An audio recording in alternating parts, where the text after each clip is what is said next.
Las palabras del Señor en el Evangelio fundamentalmente giran alrededor de dos cosas. Primero, la humildad y en segundo lugar, la coherencia de nuestra vida cristiana. Y se dirigen especialmente, y más lo muestra la Iglesia, al combinar estas palabras con las de la primera lectura, se dirigen más especialmente a aquellos que tienen responsabilidad en la Iglesia, es decir, sobre todo a los sacerdotes, pero también puede ser para aquellos que se sienten cristianos o laicos, activos, militantes, comprometidos. El Señor se dirige a los fariseos, que eran precisamente los que aparecían un poco como los dueños de la cosa en Israel, como los judíos de primera fila, como los hombres piadosos. Pero se dirige duramente echándoles en cara que toda esa religiosidad es cáscara, es como se dice hoy fariseísmo. La palabra fariseísmo precisamente ha venido a ser el símbolo de la expresión de la hipocresía, es decir, el que muestra por afuera una cosa pero por adentro es otra. El Señor les decía sepulcros blanqueados, por afuera hermosos, llenos de mármoles, bien blanqueados, pero por adentro huesos y podredumbre. Y así parece que sería la religiosidad de estos tipos, o sea, la religiosidad exterior, la religiosidad de aparecer como religioso, la religiosidad de atarse todas las cintas de las oraciones en los brazos, en la cabeza, las filacterias, y creer que con eso están rezando, de ocupar los primeros puestos, de ser saludados y llamados con títulos, etcétera, etcétera. La actitud del fariseísmo es lo que diríamos hoy, qué sé yo, la actitud de un católico que le importa no tanto ser católico, es decir, crecer con santidad en Cristo, no tanto hacer el bien silenciosa, ocultamente, sino aparecer como católico, aparecer en los primeros puestos, figurar en todas las comisiones. ¿Cuánto que hay de eso? Todos los que figuran en todas las comisiones y después no trabajan, aparecer colgado lleno de cintas y de colgajos y de distintivos, aparecer llevando el palio y en las procesiones, o sea, siempre el estar en la primera fila. Aquel que no está dispuesto a tender la mano si después de eso no va a recibir una felicitación, a dar una limosna si después de la limosna su nombre no va a figurar en el boletín parroquial o en algún banco de la iglesia, que no está dispuesto a hacer una obra buena si después de la obra buena no viene también la felicitación, aquel que se preocupa por el primer puesto en el banquete, por el figurar al lado de las autoridades, por el ser fotografiado, por el salir en los diarios, etcétera, etcétera, ¿no es cierto? En el fondo podríamos decir, el que le importa no tanto ser, sino aparecer, el que busca la figuración. ¿De qué manera se busca esa figuración en nuestros tiempos? ¿De qué manera tanta gente a la cual le interesa no tanto ser algo que valga la pena, sino ser famoso, salir en los diarios, salir en las revistas? La psicología de tantos hombres de actuación pública, de los políticos, de los locutores de televisión, de los tipos de la farándula deportiva o de la farándula artística, los que buscan la fama, las tapas de las revistas. El Señor nos dice no, la humildad, hacer el bien, ser cristiano, pero saber hacerlo con discreción, saber hacerlo buscando no el aplauso del mundo, saber hacerlo con humildad, preocuparnos en primer lugar por ser mejores y no por aparecer mejores. Y esto nos tiene que tocar también como sacerdotes, el no buscar privilegios que no son para Cristo, sino que son para nosotros, para nuestros intereses particulares, el no buscar la apariencia. También en los sacerdotes viene a veces la tentación de la fama, la tentación del aplauso, la tentación de la felicitación, la tentación del salir en los diarios. Cuando uno ve que el padre fulano o que Monseñor XX se transforma en una especie de criatura bonita de todos los medios de difusión, y cualquier cosa que pasa lo van a entrevistar para saber su opinión, a veces uno se pregunta, ¿es sabiduría? Si pensamos un poco quiénes son los dueños de la prensa, sabemos y lamentablemente tenemos la experiencia que a través de esa adulación se infla una figura y después esa figura se la utiliza para hacer declarar las cosas que convienen a los dueños de la prensa y en los momentos que convienen. Y sin embargo, Es muy frecuente que alguno de nuestro gremio se deje llevar precisamente por ese deseo de aparecer y confundir ese aparecer, ese quedar bien con la gente, ese salir en los diarios, ese que cualquier cosa me pidan declaraciones o me invitan en las mesas redondas, confundirlo con la difusión de la palabra del Evangelio. O sea, cuidado con esa fama porque marea, porque es peligrosa. Es mejor hacer el bien sin buscar el ruido, sin buscar el aplauso, sin buscar la felicitación.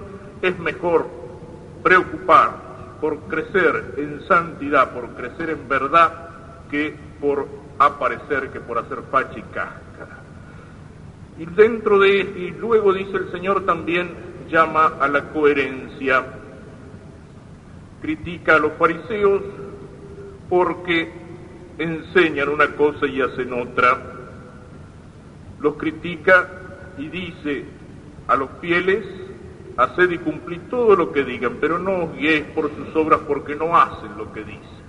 Eso es ser coherente, hacer lo que uno dice, es decir, anunciar la fe y vivir la fe, con humildad, dentro de nuestras limitaciones, ¿no es cierto?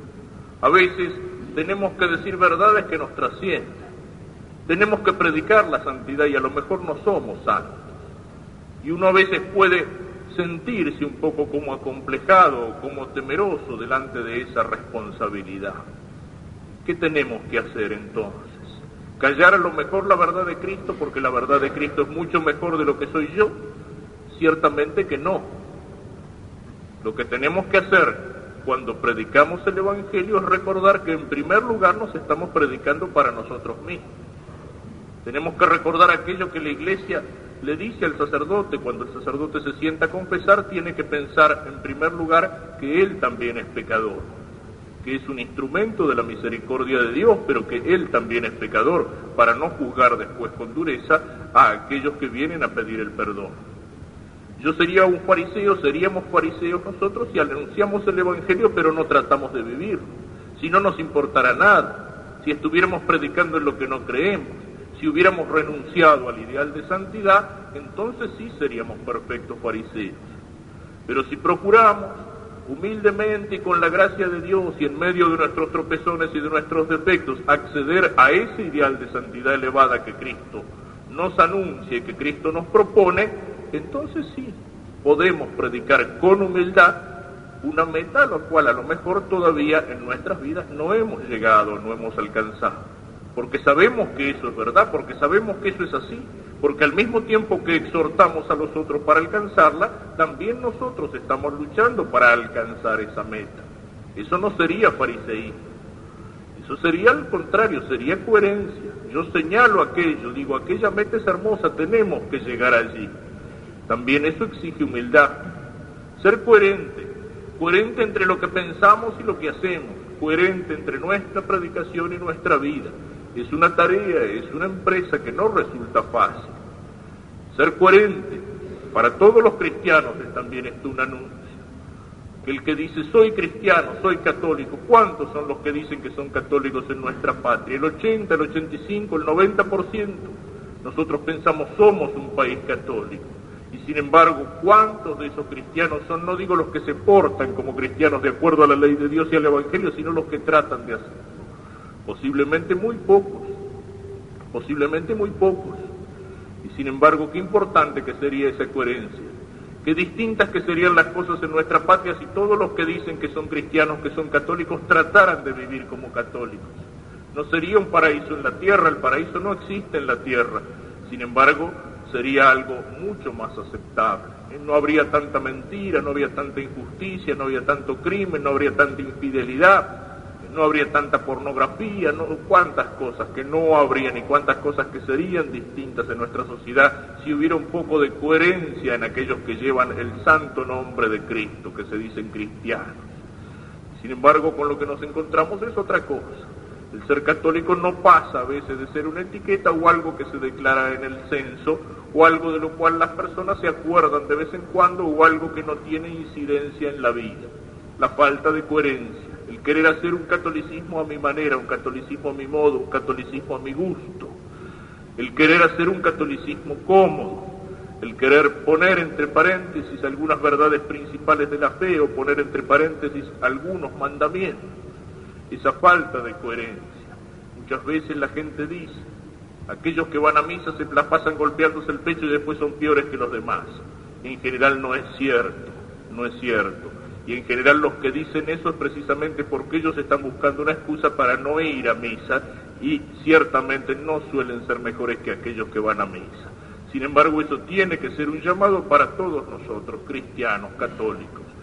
Así como el santo muestra a Cristo con su vida, en cuanto que no somos santos nosotros, cristianos, católicos, nosotros, sacerdotes, oscurecemos el rostro de Cristo. Tratar de vivir el Evangelio es precisamente tratar de hacernos transparentes para que a través de nosotros pase la luz de Cristo, para que mirando no solamente escuchando nuestras palabras, sino mirando nuestra vida y nuestra conducta, los hombres puedan reconocer a Cristo. Y esto sería lo último que podemos señalar. Esas palabritas del Señor: a nadie llaméis maestro, a nadie llaméis padre, a nadie llaméis doctor. Palabritas que utilizan como un caballito de batalla tantas sectas adventistas, los testigos de Jehová, los mormones, etcétera, etcétera. Agarran estas palabritas, sacan la frase del contexto y del significado y andan por ahí diciendo: el Señor dice, a nadie llaméis padre. Y sin embargo, los curas se hacen llamar padre, están en contra de la palabra del Señor. Y uno tendría que preguntarle, decime, ¿y a tu papá cómo lo llamás vos? ¿A tu papá qué le decís? Y también dice: a nadie llaméis maestro. ¿Cómo le tenemos que decir a la maestra en el colegio? Y a nadie llaméis doctor. Y usted dígame, señor testigo de Jehová, ¿cómo le dice usted al médico o al abogado? Qué manera de entender tontamente las palabras de Cristo. Y si lo señalo aquí, no es para discutir el argumento, no es para hacer apologética, sino para señalar cuál es el verdadero sentido que tienen estas palabras de Cristo, porque precisamente se relacionan con lo que veníamos comentando. A nadie llaméis Padre, porque uno es el Padre, el que está en los cielos, es cierto. Pero aquí en la tierra, de alguna manera, esa paternidad es compartida. El padre y la madre de familia son padres en cuanto que dan la vida a un hijo. Sin embargo, son padres como instrumento de Dios, porque Dios es el que pone el alma, el que crea inmediatamente el alma de esa criatura. Y los padres son colaboradores de la obra creadora de Dios. Y en ese sentido son padres, con una paternidad derivada de la paternidad divina. También el sacerdote es padre, porque el sacerdote a través de los sacramentos comunica la vida divina, la vida de la gracia. Cuando el sacerdote bautiza, hace nacer una nueva criatura para el reino de los cielos, y luego alimenta esa vida con la Eucaristía y la restaura con la absolución en el sacramento de la reconciliación cuando esa vida se ha perdido. El sacerdote es padre, verdaderamente padre, pero con una paternidad que no le es propia, que no tiene origen en él, sino con una paternidad que recibe de Dios, y la paternidad divina pasa a través del sacerdote, como esa paternidad pasa a través del padre de familia. Y lo mismo podríamos decir del ser maestro o del ser doctor, porque el sacerdote es maestro y el sacerdote es doctor de la fe, pero es maestro porque enseña y porque predica con autoridad una verdad que no le pertenece, sino que él pertenece a la verdad, una verdad que le trasciende, una palabra que, como dice San Pablo en la segunda lectura, no la tiene que recibir la gente como palabra de hombre, sino como palabra de Dios. En ese sentido es maestro el sacerdote, porque enseña una verdad que le es superior, porque enseña la verdad que viene no de opiniones humanas, sino del único maestro, de aquel que es la vida, que es el camino, de aquel que es también la verdad. Y entonces sí, si recordamos esto en nuestra vida, que somos padres y que somos maestros y doctores, pero con una paternidad que no nos pertenece y con una verdad que nos trasciende, nuestro apostolado es algo que tiene que desarrollarse con una profunda humildad, porque somos administradores no de caprichos nuestros, sino de los misterios y de las verdades divinas.